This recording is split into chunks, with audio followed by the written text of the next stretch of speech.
Stephen Bernard here with SB Productions. I got CJ Wiley, Florida State commit.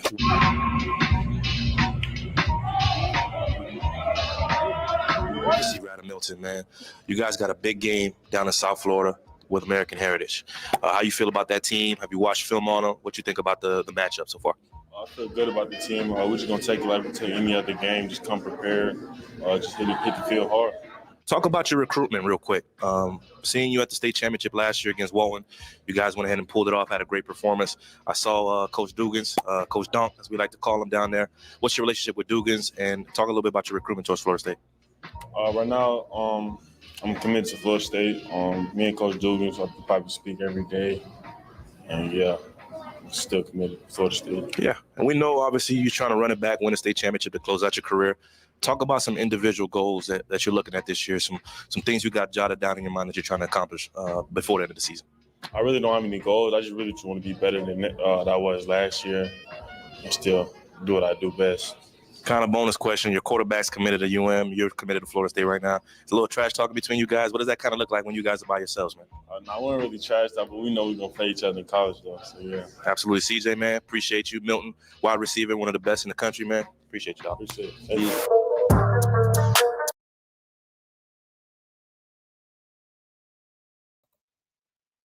Hey, what's going on, guys? How you doing? Great to be here. I go by the name of Big Game James _36, and this is Jacksonville camp recap number 2. They've been here for a couple of days. Trying to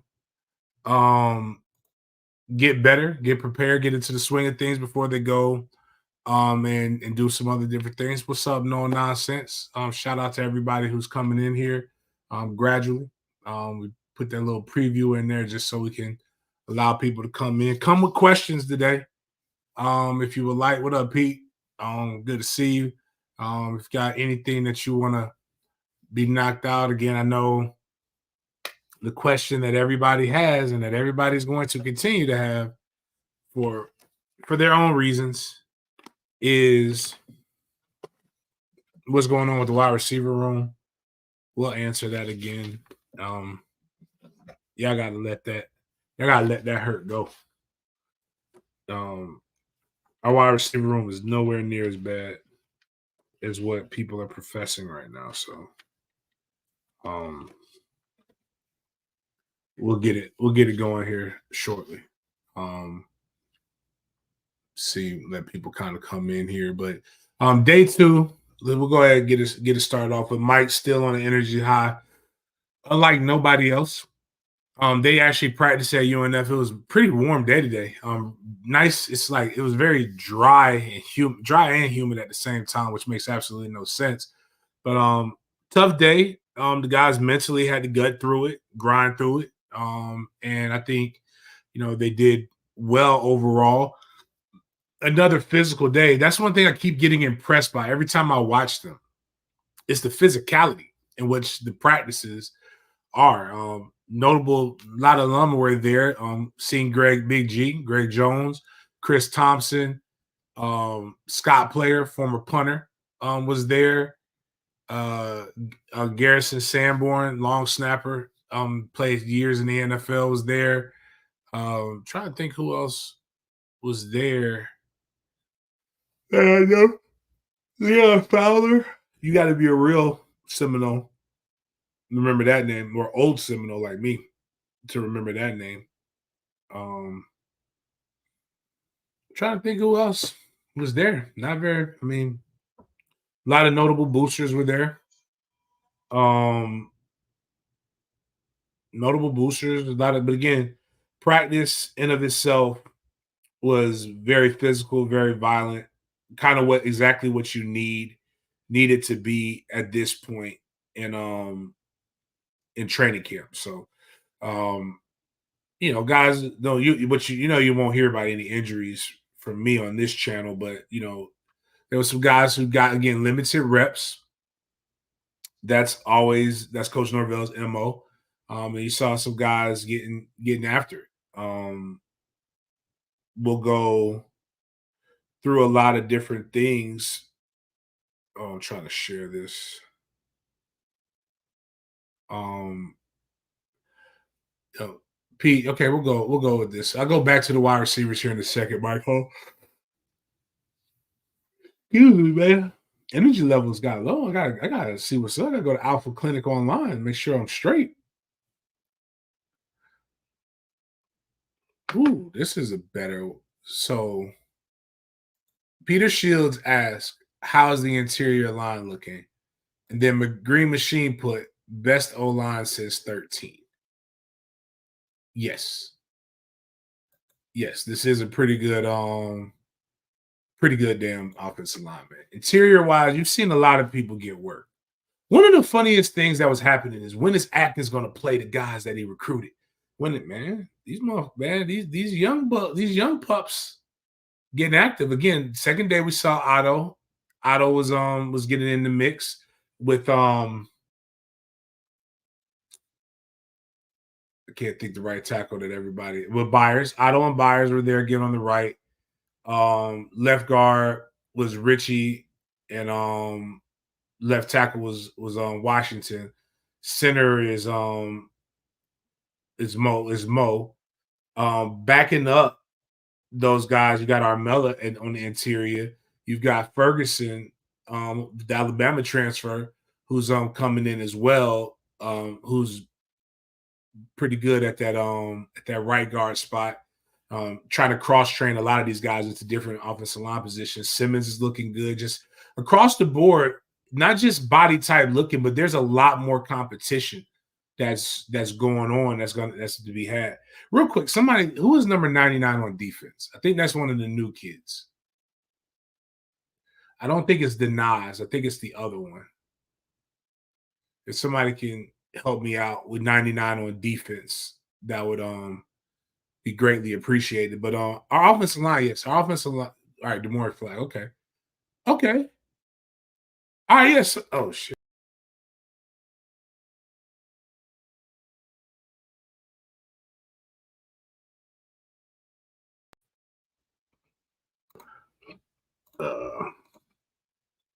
My bad, guys.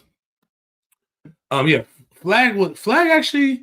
I got a chance to see Flag a little bit. I was out there with my son, so my son was wanted to see 7-on-7. Then we wanted to shift over and watch some of the one-on-one pass rush. Flag got a lot of the young guys got a lot more reps.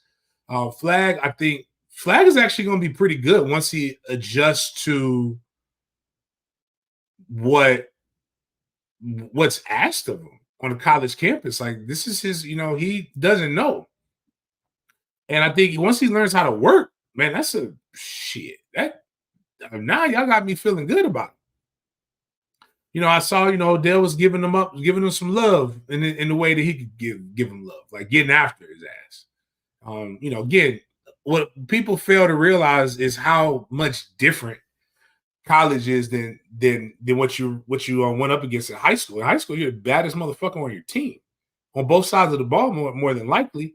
So you could get away with not going 100%. Well, here or even your 100% is so much better than everybody else's 100% that it doesn't even tax you.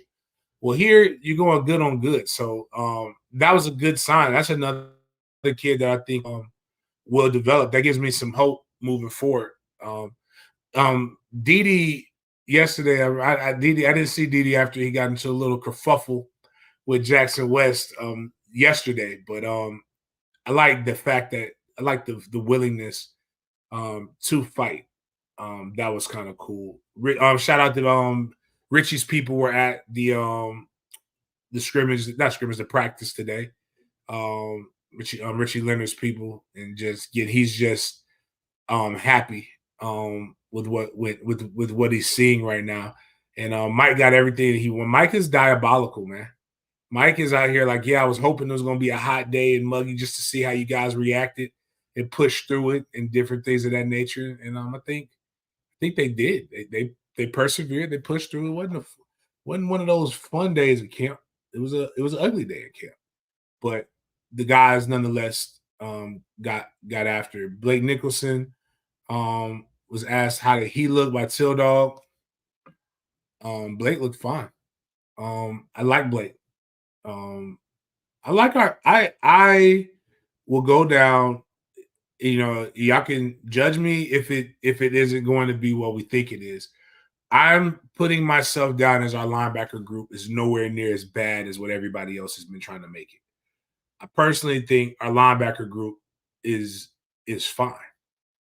I think you guys want it to be one way when it's not necessarily that way. It's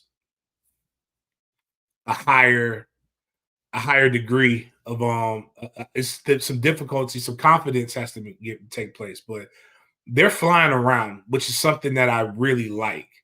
Our defense is fast.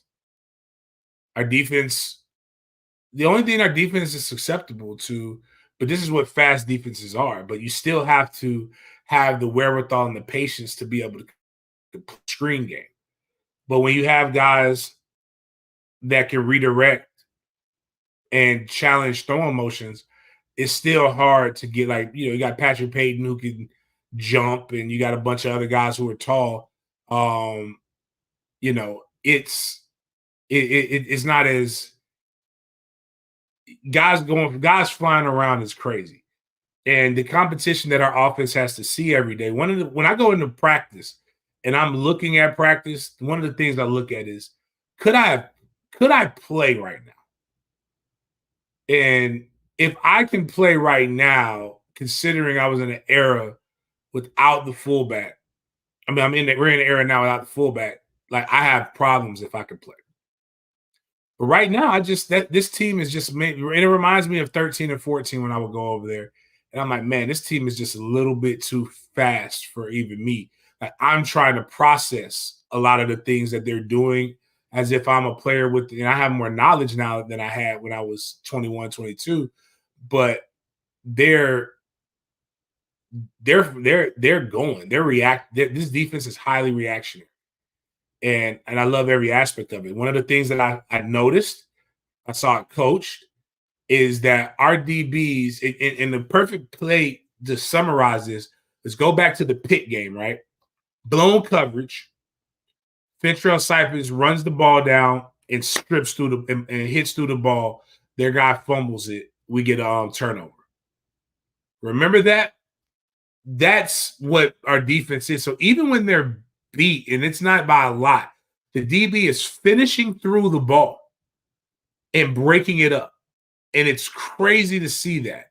And it's frustrating for our wide receivers, but it's going to help in the long run because you're so used to people trying to strip the ball, punch through the ball, do other different things to kind of get you off of your game. As I stressed yesterday in the last couple of days, our DBs are tall, they're long, they've got great hips, and they're fast. That is and will always be something very difficult to consistently practice against. Luckily, we don't see that week in and week out. And not everybody runs basically a true man concept. But our defense's ability to finish plays will come in handy with us. So, like, when you're seeing Coach Fuller put operation takeaway or mission takeaway, they're getting these takeaways by simply not giving up on the play. The play is never over for our defense until it's over. Mike Hall puts this. So the way I read this, it's not that our wide receivers are not good. It's that our DBs are challenging at a very high elite level. I'd argue yes. But the funny thing is that, guys, all of this information, like, and this is why I challenge you to challenge the information in which you get. What does that mean, James? It means if they wrote the same shit last year and we went 13-0, what does that say about this year? Last year we had problems with drops. Last year we had problems with creating separation. And our DBs were really, really fucking good. So, like, chill out. So, I mean, my whole thought process on it is, Steve says, hey, man, hey, shout out to the franchise, man. The franchise was out at practice holding his own. Got some picking up free Seminole swag. Got him a visor. Draco's playing that edge right now, so the outside linebacker. So he's living life, man. He's doing push-ups. He's getting a little more svelte. Just gotta get that baby fat off of him, but that'll come. But yeah, but bottom line is our wide receivers are good, and as Keaton put, can't wait to see our D in action. No Diddy, like our D is just gonna whip it out and smack people in the face with it, and I mean that in every way. Every possible wrong way you could take that. Sometimes you got to whip it out and let them know. And that's the effects of having a fuller D. So if you got a fuller D, if you're not ready to embrace the fuller D, you need to go to Alpha Clinic online and make sure you got your blood flow right. Make sure you get all these different things right, because we're going to be penetrating fast, hard, and aggressive with that fuller D. That's how we roll right now. Green Machine put Singleton gets in and stays in rotation this year. Singleton a whole fucking cheat code. Our running back room, and this is not just coming from me, James Coleman. It's Chris Thompson, Greg Jones, a lot of guys. We got some running backs that could straight up do it. The best seg on the team is the running backs, hands down. And we've got a lot of different things that we can rely on. I'm going to tell you, I think we'll see a lot of 20 and 21 personnel. I think Toafili, Makai, those are guys that can kind of operate in as a slot, also give you some running ability as well. Not going to be obviously they're running backs, but I think those guys right there, Jalen Lucas is really good. The more I see Jalen Lucas, the more I like Jalen Lucas. The running backs probably have the softest hands on the team, meaning that they're really, really good at catching. And I think people are going to try to take away the deep ball early in the season and force us to dink and dunk. And I think DJU is fine with that, because when you drop that ball off to Toa, you're going to get 10 to 15 yards between each catch. And Jalen Lucas is a big play waiting to happen. I don't really know how to tell people that. Like, the boy is a big play waiting to happen. Eric, hands down, we will not see a better group of DBs this season. Seminole Zach 95. I think Steve has done a really good job. We need to get more of that. Steve, you hear that? Hold on. Everybody go at SB Prod Media and tell him we need more of that shit. That's some good shit. I ain't listening to it, but it's some good shit nonetheless.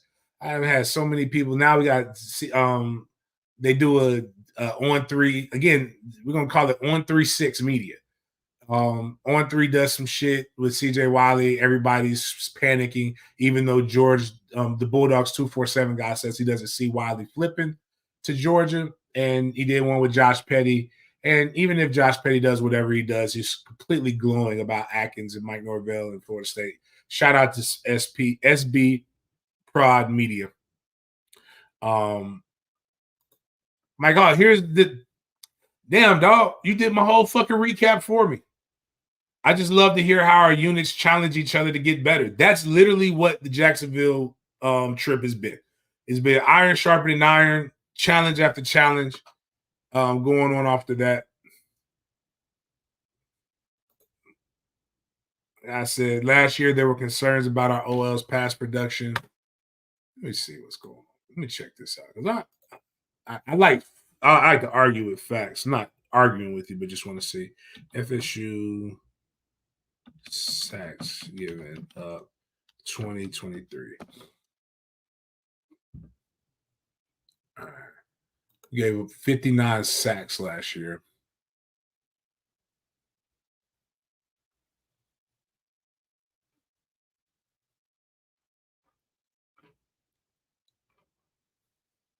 No, couldn't have been 59 sacks that we gave up. Yeah. Alabama, believe it or not, you guys, what would everybody rank Alabama's offensive line unit as? Show it like a question, like just serious question. What would people rank Alabama as? So if you think, what do you think Alabama has? If you think Alabama has a really good offensive line, like, do a hand clap or a hand in the comments or just put I, things of that. Like last year, Eric, Arik, my bad. I don't even know how to be saying people's names fucking wrong, but I'm talking to. I love you, dog. You a greenie. You all right with me. But what would we rank Alabama last year's offensive line unit? Above average. Okay, that's fair. Extremely fair. See some other ones. So Alabama, we'd say they're above average. Oh, that's right. Our rank was. Just so people know, Florida State gave up 25 sacks last year. 25 sacks in 14 games. That would had us tied for rank 59. But a lot of teams have that. So let's see here. A lot of, like, we were technically, so we got 10, we got 11, so 1. Oregon had the best offensive line all last year. They gave up 5 sacks. Ironically, Washington gave up 12. Georgia gave up 13. Wow, Georgia Tech only gave up 15 last year. That's pretty solid. Not enough people are talking about them. Miami only gave up 16. I think we had like 3 in our game against them. Notre Dame gave up 16. Duke gave up 17.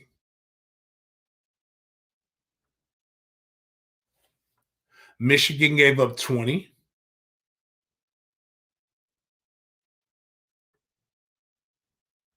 Florida's UCF gave up 25 right along with us.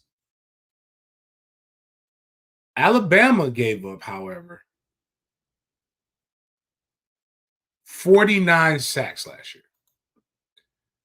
Alabama gave up 49 sacks last year. I'm going to do my best Dr. Umar impression. Alabama gave up 49 sacks last year. And people would say Alabama has the better offensive line than Florida State. So, like, it's no. Like, I also think some of the sacks we gave up were strictly because Jay Trav, a scrambling quarterback is tough. Milroe is a scrambling quarterback, so it's tough to block a scrambling quarterback. But I just want you guys to, again, we're just so y'all don't. I want y'all to, I'm gonna cite my sources. I don't want anybody to think, I'm wilding out here. So you see right here, Alabama was the 129th ranked offensive line in terms of giving up sacks last season, giving up 3.5 sacks a game. And they would be considered one of the better offensive line units or better recruiting offense. Again, these are the guys that we're saying we got to recruit with, right? Alabama, 3.5 sacks a game is what they give up. Just putting this in perspective, guys. Now we're up here, tied for 59. Giving up 1.79. I'll give up 1 sack a game.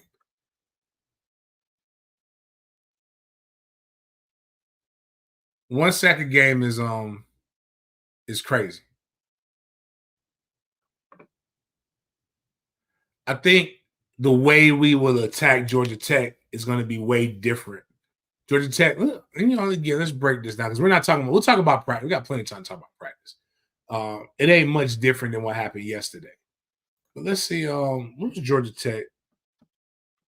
Georgia Tech schedule 2023.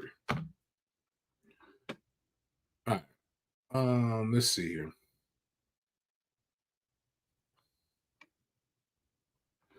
They didn't play a lot of the better defensive teams. I'll say that truthfully. So they started off the year.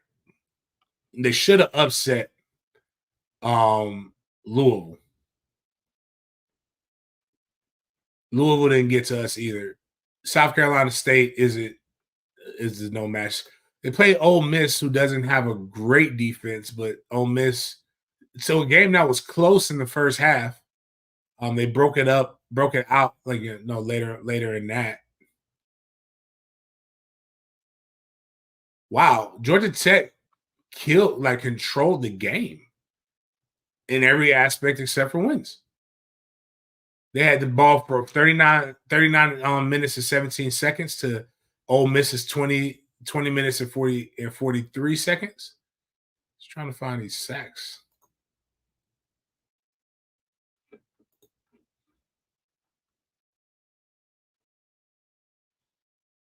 Wow. They gave up 1 sack. No, 1.5 sacks that game against Ole Miss. 1.5 sacks against Ole Miss. They played Wake Forest. Bowling Green beat them. I'm shocked about that. This is just random, their schedule. Lost to Boston College. I just don't think that they've seen a defense as fast as ours.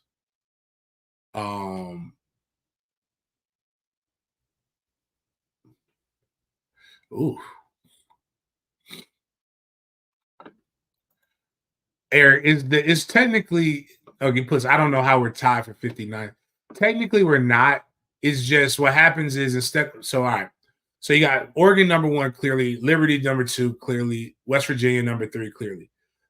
Number 4 is Air Force. So Air Force and Toledo are tied for 4. So instead of saying Washington and Connecticut have the 5th best line, they have the 6th. And they're both tied for 6. And instead of saying Georgia, Oklahoma State, Western Kentucky have the 7th best line, they're tied for 8th. And then so on and so on. It's a lot of teams that are tied. And so that's how they game plan it. But here's what we do have. Again, going back to the practices and what we have seen and what I'm able to discern from what I saw here in Jacksonville. The floor is raised. The Florida State's floor is raised, and it's raised by the freshmen that are coming in. Knight, Lester, Bates, Moore, Wayne, Luke. Trying to think of guys I'm missing out right now. These guys are really, really good, and more. As the kid from the kid who's a foreigner, Matanzas Instant, whatever his name is. I know he ain't African, but he's something.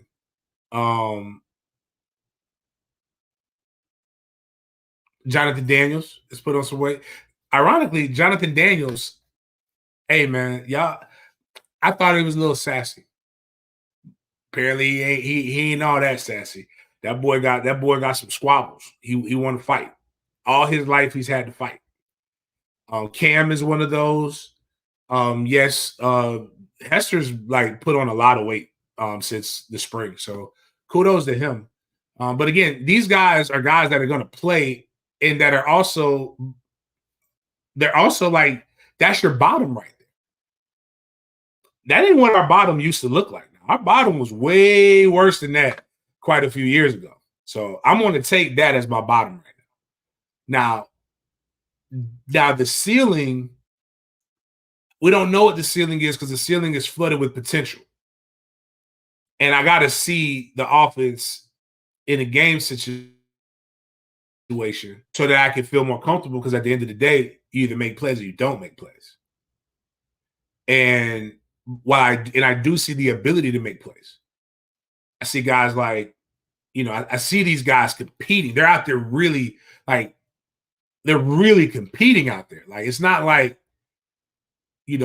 my God, they're just dropping. When I say the wide receivers are shocked that they're open and dropping shit. And it's just, something where, again, they got to get more confident. But today I saw some tougher catches being made. For example, I saw Deuce Spann in a cash down, which is the third down, go and catch a drag across the middle, get hit pretty good, and hold on to it. And you only need to do that a couple of times to be able to gain the confidence that you can go out and do anything. Seeing Murlock, seeing those guys get active on the goal line drills was good things for me to be able to see. Roydell So we'll go by. Let's go by quarterback. DJU is a big motherfucker. Like, it's a big boy. Third and short, zone read, a defense is going to have to be extra disciplined. And that still might not help them. All I know is I'm not 3rd and 2. I'm just giving this motherfucker the first down. I am not finna go out here and try to hit this dude unless I know I got him. And even then, if you don't take into account for Roydell, you don't take into account for Roydell, you don't take into account for Cam Davis, Keziah Holmes, Sam Singleton, any of these backs that could play, they're going to gas you for a big play on a short yardage. And we don't, and the thing is about DJ is getting what he needs to get and probably getting down. Or Dante Culpepper-ish than anything else as far as a mobile-ish quarterback. And when we go on 20 personnel, you're going to have to make the decision, are we going to treat the tailback as a receiver or are we going to treat this as a two-back system? Or 21 personnel. Like, do we put a linebacker over Lawrence Toafili or Makai or Jalen Lucas? It's questions that, we didn't really necessarily have because everybody's been talking about how frail Jordan Travis has been over the last couple of years. And for the first time, we have a quarterback with some meat on his bones. A couple people asked Brian Courtney. Brian Courtney did some things at the tight end position. I think he's I think you'll see a lot of tight ends play.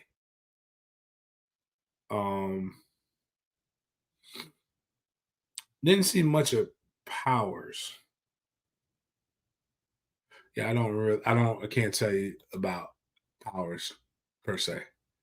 I don't want to lie to you about that.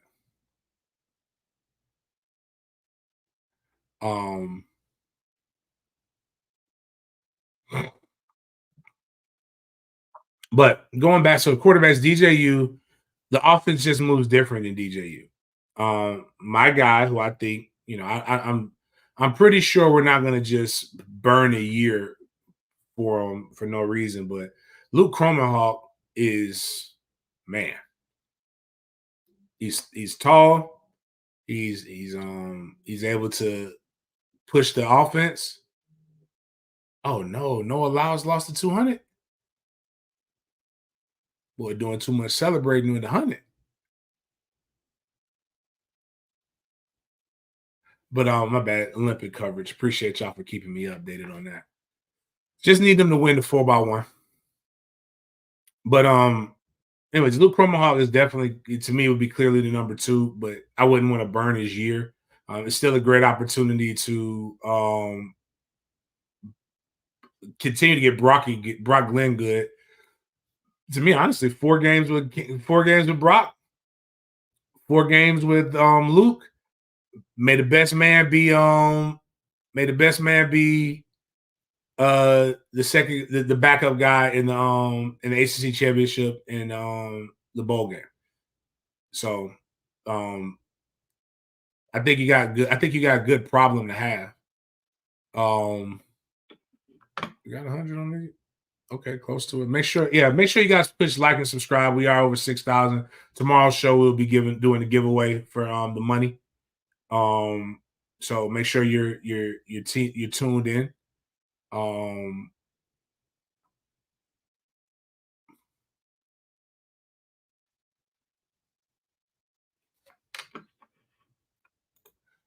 What's going to allow us to run block Dusty Blanco better better this year compared to last year when we have mostly the same offensive line? But I guess it just all depends on what you think. Let me go to the stats.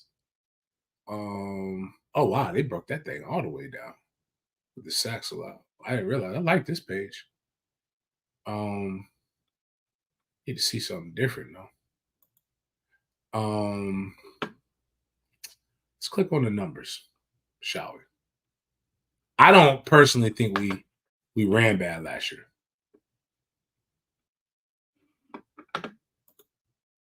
So that would be the way I start off with. I don't.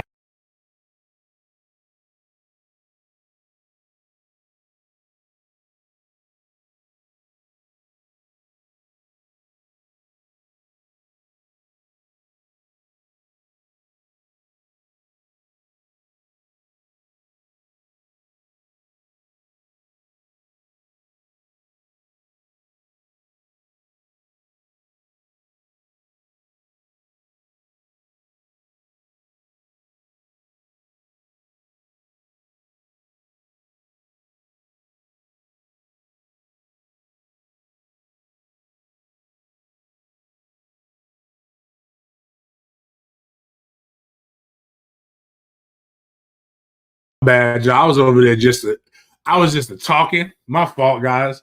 All right. So going back to what we were saying, in what world is averaging 400 yards of total offense bad?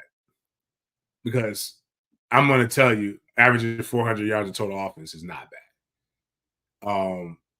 That's what our team did. It's our rushing attack wasn't bad.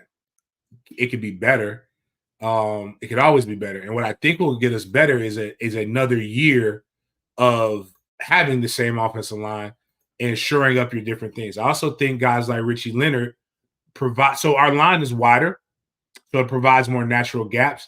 Guys like Richie Leonard are a little bit better with the pull and being able to notice and be able to get people, especially when we run that counter that we call a counter, which is not really a counter, but it is what it is. I also think more patient running backs. So, and this isn't just me. I've had discussions. Trey Benson was an amazing running back. But if you go down and you look at my breakdowns, which I do every Tuesday after a game, and I will continue to do that this year, Trey Benson left yards from the field by being what we call a blind dog in a meat house. And I think sometimes his lack of patience is what caused him to run into offensive linemen sometimes and not set up blocks. I think Roy Dell is a little bit better at setting up blocks than what Trey Benson was. If you wanted to know what Roy Dell is, I would say he's a pretty good mashup between Trayshawn Ward and Trey, where he has the ability to hit the home run. He is way more patient than Trey was. And I think that's what the key is just guys not being overly anxious. And that's a tough thing to say when live bullets are flying at you. But that being said, I mean, I think I think it's fine. I think he's going to be fine. But yeah, I think and it won't be. So like right now this week we've had Otto working at guard. He wasn't one of the guards last year. Richie Leonard wasn't one of the guards last year. Mo Smith is pretty damn good in his JAX year. He should be better. Darius Washington being able to stay in one spot and not having to rotate to different places should make him better, as well as Byers, I believe, is going to be better in year 2 than what he has been. So we just have to continue going down that level. That's what makes me believe we'll have a better running game is another year of experience, guys who kind of have a little bit better idea of what's being expected of them and going forward like that. So, I mean, but I don't think we had a bad running game last year just from the numbers. And it wasn't just, I mean, they have this thing and chunk plays are, I don't like, I have news for you guys. Chunk plays are a part of the game. A good running game is like boxing. It's not just a headshot. It's literally the body shots that lead up to the good headshot. So that 3-yard game, that 4-yard game is setting up for the next play. And I think that's why people got to pay attention to those who played the game and can explain that to you. It's not ESPN. Every play is not going 70 yards. And in fact, there's a guy who covers the NFL. I'll take it a step further. The NFL considers a big play anything over 20 yards. So, like, Pro Football Focus is you can, like, anybody, like, and quote Coach Alex Atkins. There's a guy who mows my lawn who is a person who is a grader for Pro Football Focus. Like, that's just the case. And you can, I mean, those are things you can argue, but the hard stats, the hard stats suggest that if you average 150 yards a game and you rushing, and you average 250 yards a game in passing, regardless of what, if you're able to do that with shitty grades, then that's application. That means the application of the stuff is getting good. And I'm not knocking Pro Football Focus. I just don't really acknowledge it as much as other people might acknowledge it. But hey, that line is pretty good. And I think if we more patience in the run game, I think would again. But I've broke it down on film. There's film on the channel with me breaking down every game, and we'll do that again. So if you're a member, just always remember we'll have it's got to be a closed loop broadcast. So we'll always have that ability for you to be able to log in and register, so we can watch the film together. But we do post the replay of it after that. So how's the depth at defensive end position? The depth is so good that they're still getting pressure. You've got Jones, Peyton, Dourget, Lolo. Hester's been making plays. Turner's been making plays. I know I'm forgetting some guys. It's a lot of guys that they're rotating in and out of there. The depth across the line is pretty freaking good, in my opinion. On that, I think we're going to be fine.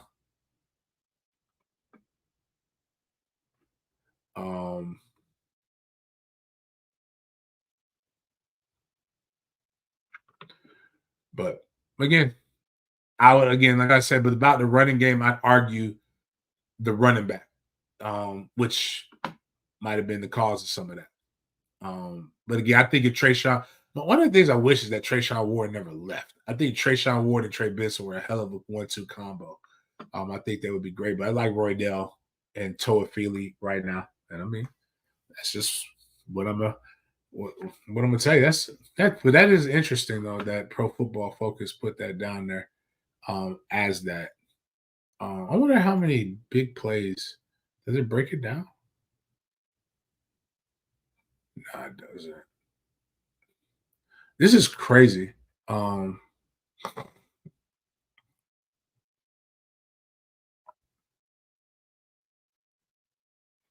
Man, I like this little site right here, man. It gives me everything. It gives you all the first down runs. How many?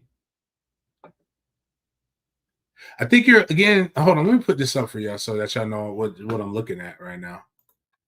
I mean, this is, again, I love being able to argue with people the right way. So, like, just look at right here. So this is 10 plus, right? So a long run. So we had out of all year. So those who say we relied on the big play of all year, you see what that highlight right there is? Can y'all see? Does that highlight? Damn, yeah. Can y'all see that highlight where it says 20 plus at the top? All plays, it says 8. 8 plays of 20 plus run. Only 8 runs over 20 yards. So your eyes are clearly deceiving you, as well as Pro Football Focus. That's the situational stats. This is college football stats, cfbstats.com. Really good website. Like, so your eyes told you that something happened, and Pro Football Focus is telling you something that reality is not telling you. So we had 23. So this is 23 plus 8 is 31. 31. And this is Trey Benson, by the way, who was more of our explosive guy. 31 of his big attempts were here. So that means, it wasn't just splash play. And his longest one was 85. So that would be one of that. So he had 7 runs that were over 20 yards. That wasn't the 85-yard run. I always had a big second half with his average that increased. I mean, y'all guys can go check that out on your own time. But just, again, this is what we argue. This is what we argue. We argue stats, and we offer stats, and we offer facts. Not what we feel, because what we feel is subjective. Feelings are always subjective. And I think somebody brought up a really good point. Chip Green brought up, we don't know what if they didn't block properly, if the coaches don't give you that. So a lot, again, even with Pro Football Focus, it's the assumption about what was going on. A lot of times when you look at things, it's keys. Who was the linebacker we were identifying? Did we identify the right person? Any of those different things, which is one of Mike and Coach Norvell. It's just like this. Everybody argued me tooth and nail about the defense being better, and they're like, well, what do you think the stats? Like, no, the defense, Fuller's always been a good defensive coordinator. The stats prove it. Guys were in position to make plays. That's why I like Fuller. That's why I've never had a problem with Adam Fuller, the defensive coordinator. And also, the second half adjustments are basically, I always joke with people, the second half adjustment is do your job for the most part. Yeah, everything's in there. You can look it up, Rusty. Like, again, when I looked at it, I mean, you can go on your own time. He had 31 carries that were over 10 plus yards. Of those 31 carries, 8 of them were over 20 yards. So he only had 8 truly explosive plays last season. One could deduce, based upon that it wasn't a bunch of big runs like that. They were your traditional under 10-yard runs, which were moving the chains, which is why his average is 5.81 yards a carry. I can promise you he didn't have, so 156 attempts, 31 of them were what we would consider explosive plays over 10 yards. So that gives us 125 other runs. I can promise you there weren't 100 negative runs. Like, again, this is like you click on each person's name, it'll give you the entire breakdown of it. It's like, I like this. This is my new favorite. I'm going to keep this up. We're going to talk about this more often. But going to the running backs again, I was telling you about Roydell. Roydell is somebody that I truly like. I think he's a combination of Trey Benson and Trayshawn Ward. Lawrence Toafili, I believe he's going to be Evan. He's going to be like our Alvin Kamara. Sam Singleton, hands down, in my opinion, had the best Jacksonville camp. Every time I watched him run, it was a big play to be had. He is explosive. I think, you're going to see him with a running back by committee. You're going to see him be able to get his fair share of games, especially if we're playing against some teams that aren't on the level of like your Clemsons, your Notre Dames and stuff like that. He could be a guy that's going to go in there and steal you 70 yards. And it could be mostly on a big play. I like what I saw from him from a I'm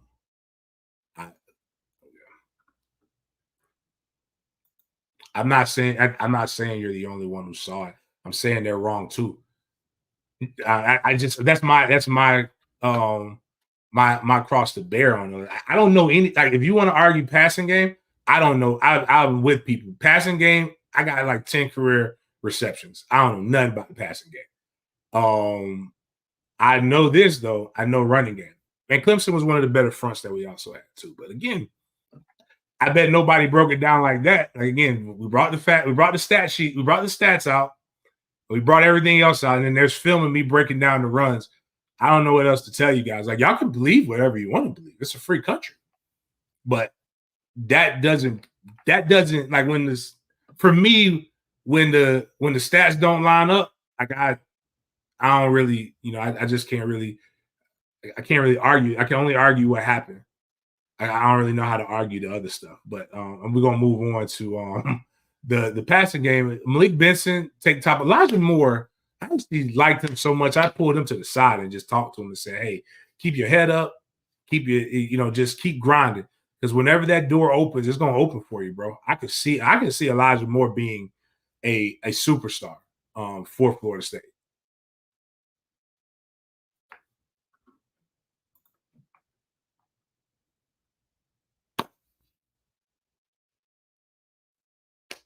We're just going, again, we educate on this channel. We don't just speak stuff. We educate. I think once these guys get some confidence going up against some other guys, you're going to see the wide receiver core take a step in the right direction. A lot of people are saying the wide receivers stink. A lot of people are saying the linebackers stink. I don't think either one of them stink. I see a ton of talent, and I believe that once they get that confidence, those are going to be your two best rooms. Because remember, this time last year, everybody was saying our safeties were going to be our safeties were our weakness. And safety really didn't hurt us at all. I think safety, Shaheem Brown proved to be one of the better players on the team, which he is. Conrad Hussey, Kirkland, Ashlyn Barker. Those guys make plays, and those guys will continue to make plays. Now that I'm talking about them, I might as well go over there to the safety position. I like Brown. I like what they're doing with him. Like he's doing the nickel rotation between Brown at times, but really going between Kevin Knowles and Earl Little Jr. Like Kevin Knowles is probably in a much better position now than he was when he was at safety. He's being able to play corner, so it's slot corner. It's like he feels more free right now. As opposed to playing safety and having to learn something that's more natural to him. Believe it or not,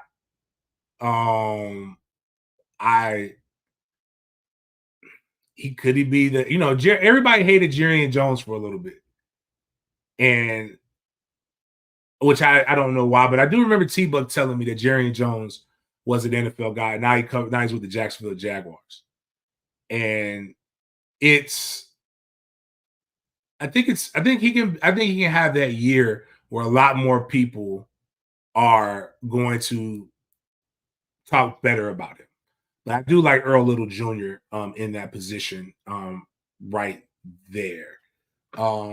Mackey and ENT linebackers, no way. We got dogs on all phases. I think once the confidence just got to get a little bit better with the linebackers. I think it's coming. I think they're going to be fine. I think it's just not, we don't know a lot of, we don't have that's why I keep saying this is like 2022. We don't have the household names that we had because we grew with the other team. And I think they're better this time. I think that this team, the floor is better. That doesn't mean we're going 13-0. It's too many. You have known knowns, you have unknown knowns, then you have unknown unknowns. We have way too many unknown unknowns for me right now for me to go out and say Florida State is undefeated going into the ACC championship game. But I do believe that this is an ACC championship team, and I do believe this is going to be an exciting team to watch. And what I do believe is that Florida State is going to be good for a really, really long time. And I think I don't really, again, the D line is much to be talked about. Offensive line, I think we got the offensive line. We talked about every position group. I mean, if there anybody have any other specific, did I get over all my stuff? I don't even know if I got it through all my notes. All right. Malik Benson's very physical with pass pro. Not pass pro, excuse me, in run blocking, but he put AZ on his ass. That was kind of cool to see wide receivers blocking. I think Moore could be that guy who stretches us down the field. I can't believe that guy didn't get like he's so under the radar with recruiting. It makes absolutely no sense. Cam Davis is a big ass bowling ball. The guy who I have not talked about, and that's my fault, and this goes to Edwin Joseph is way better than what I remember him being. Edwin Joseph is really good. Really, really fucking good. I like Edwin Joseph. Edwin Joseph is all, every time I'm looking up in the secondary, he's making the play, and he stands out because I don't like DBs with numbers in the 30s. So he's standing out with that. Jalen Lucas, I hope I said Jalen Lucas is an explosive play waiting to happen. Even against our defense, when our offense was able to get in what they got in, it was extremely good. Andre Moore put, what is KJ looking like on that 2 deep? Are you talking about Keandre Jones? Keandre Jones, I would argue, yeah, he's definitely the second right guard right now, but he hasn't. He's been one of those guys that might kind of holds out a little bit off on. So, um, yeah. Oh, KJ Sampson. Oh, my bad. There is another KJ. KJ Sampson, cold, bro. I like KJ Sampson. Like KJ Sampson, man. With KJ Sampson, man, KJ Sampson, bro. I don't even know. Like I like when if he's the next guy up. We do need some more depth though in our trenches on the D line side. I think that will come. Um, I really believe it's going to come. But when we hit the portal next year, do a little bit more with recruiting. But I like KJ Sampson. Rob Scott's not starting right now. He's getting reps. He's trying to get back in the swing of things. But technical, one of our best technique guys, man. And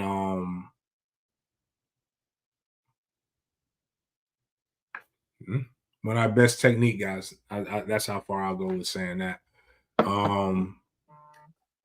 Shoot.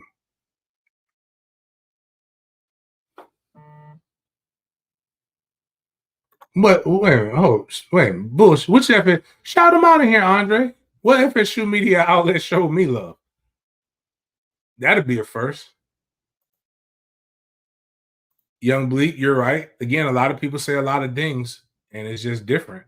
You know, I don't know. Oh, Osceola, that's my guy. Osceola's straight. I like Osceola. That's Pat Burnham. Like again, one of the Pat no ball, man. Pat does no ball. Family full of ball coaches, by the way. Really good. Real good people. And then I can't think of his name off the top of my head.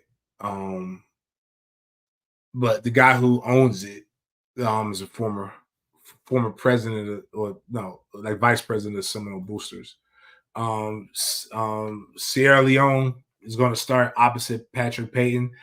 I don't know, man. I don't know. I don't know how that's going to work, but I do know there's going to be packages where you've got Farmer, Dorajai, Jones, and Patrick Payton along the line, and they just getting active and just causing havoc. And something we call the cowboy blitz, which is basically your corner blitz, man. When we run that, we blitz from depth. That's one of the craziest things about that going on. What do you, Jay Wright eyes? What do you see this team's identity being on both offense and defense? Offense, I think we're going to be a team that uses the run to set up the pass, and we're going to go heavy play action when it comes to that. And until our wide receiver, until we find a wide receiver that steps up to become that guy. And I think we're going to use multiple packages where we utilize the strength of our team, which is at running back position currently. On defense, I think is an overwhelming show of force and speed. And I think we're just going to just come at guys and attack them wave after wave. And there's so many different looks that you can give with some of the different sets. Like again, you've got the linebacker from Auburn, who is extremely tall, which whether you're blitzing him or whether he's in coverage, he forces the quarterback to have to change the trajectory of the ball. With all of these guys playing press coverage, and man, you've got to have a quarterback that's willing to sit in the pocket and willing to be able to take the hit, because the only way you can get us is on your post, your something like with a double move. And our guys are pretty good at pretty fast, so you've got to be able to fit the ball into tight windows, which is again kudos to our defense, which is why we only gave up so many passing touchdowns before the ACC championship. So oh,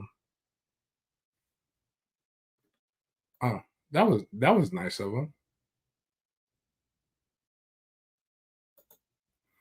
Murphy been disappointing. I wouldn't say. What year is Murphy got 3 years? I think Murphy came in as a redshirt sophomore, right?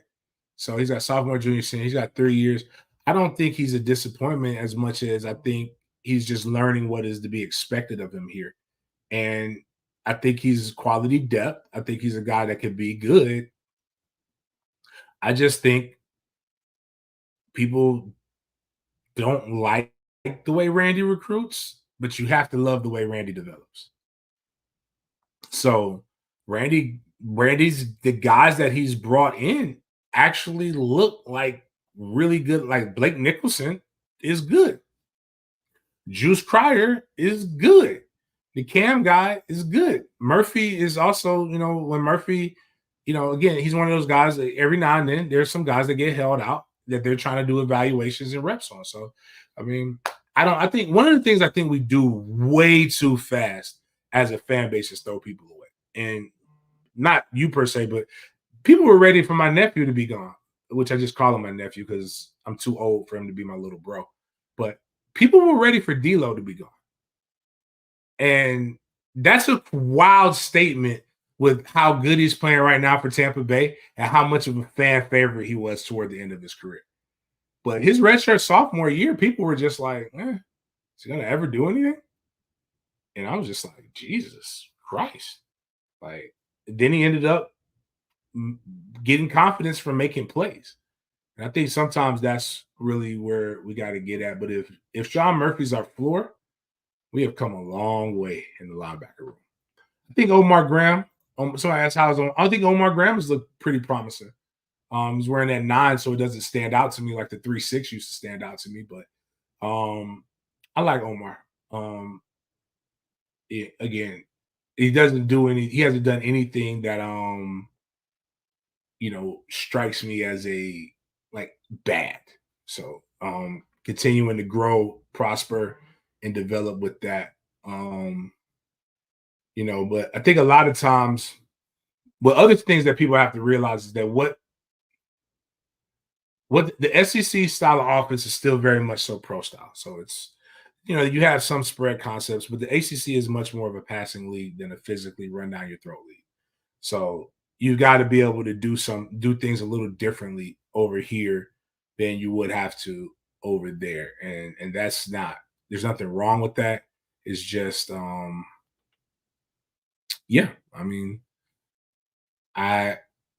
think, some of these guys are some people that you could kind of, again, you can build on. So let's say, again, Cryer wasn't that great last year, but Cryer came around this time last year. And now Cryer's guy who's been here for a whole year is getting better. Imagine Murphy getting better. We bring in some linebackers that are competent, hit the portal hard again.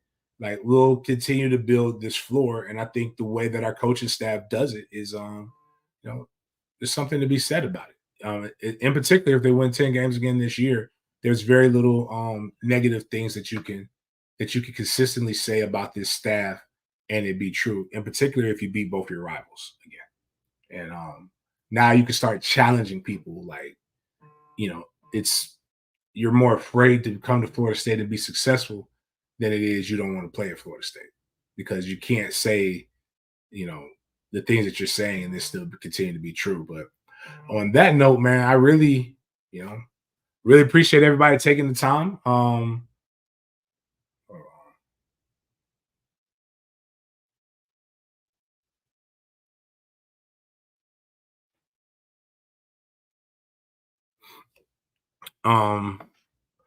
Steve can't put that out there like that. That's why. But unless they're saying that in message boards, but we just what I tell people is this. Last year, everybody talked about what wasn't sustainable, what wouldn't work. I was one of the few ones that said it wouldn't work. A lot of people said we rely on, I remember this was rich. We rely on the 50-50 balls too much, and we won't do that, which you ask them, what 50-50 balls do we rely on? And they show you stuff and it's a post. And a post isn't a 50-50 ball. It's not. Slants are not 50-50 balls. Just because you see something in tight coverage doesn't mean it's a 50-50 ball. 50-50 balls are basically, a literal jump ball, a go route. Back shoulder can be considered 50-50. We didn't run that anywhere near as much as what people thought. But even if we did, we went 13-0 with it. All I'm going to say from my perspective is like we can be critical, but let's not be hypercritical or overcritical. When the reality is we're really happy to be in the position. We went from, a 5-win season to a 10-3 season to a 13-0 season, or 13-1 season. And I'm not sure some of y'all actually took the time to just smell the flowers and savor some of it instead of looking at what happened. And yeah, I mean, it's not sustainable until it is. But I mean, I think I'd rather just, again, the bad times were so bad that I think I think y'all should just really just revel in enjoying winning. Because I would tell you what's going to happen if this happens. If Miami beats us and they run for 2.3 yards per rush, they just beat our ass in the trenches. That's what they're going to say. Like, while we're over here trying to justify and feel validated when the only thing that matters is wins. And that's all I'm going to continue to harp on. We're going to have a great season. We're going to have great tailgates. We're going to have great things like that. So if you're not a member of Den Media Group, I would suggest that you take the $3.99 to become that. We're about to launch our fantasy football league. We're about to launch our weekly college pick'em, weekly NFL pick'em. Those are opportunities to make $100 a week during football season. No other channel is giving you these different things. We get to 10,000 subs before the first home game. I'll give away a pair of season tickets and a parking pass to FSU home games. Every Wednesday show before FSU home game, we do give away a pair of tickets as well to anybody who's paying attention and watching on Big Games BS.